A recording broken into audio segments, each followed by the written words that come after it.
I was an active member in the Committee of Press Freedoms at the Press Syndicate since the beginning of the 80s of the 20th century, which means now almost 30 years.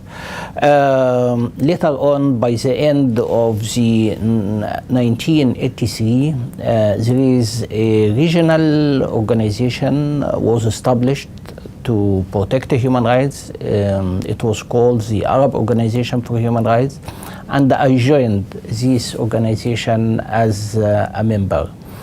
Later on, I guess by April 1985, the Egyptian members of this organization decided to establish an Egyptian section it was called the Egyptian Organization for Human Rights, and still this organization is still functioning until now.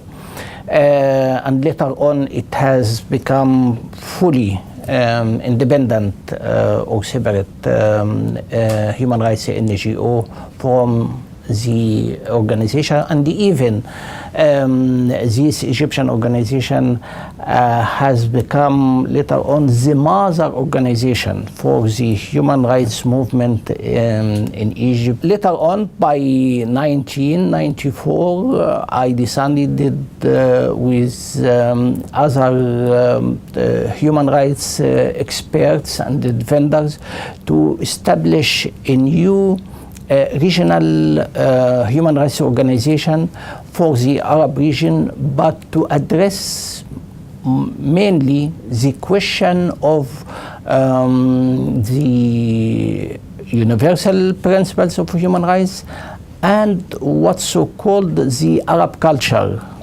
which and its main component, which is the religion, which it has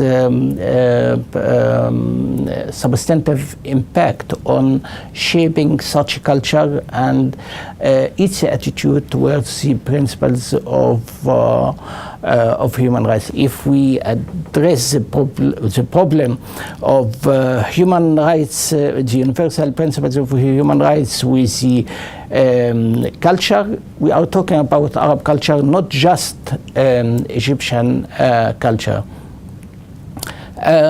This is how I started to join the human rights struggle, and I am still an active member and director of the Cairo Institute for Human Rights Studies.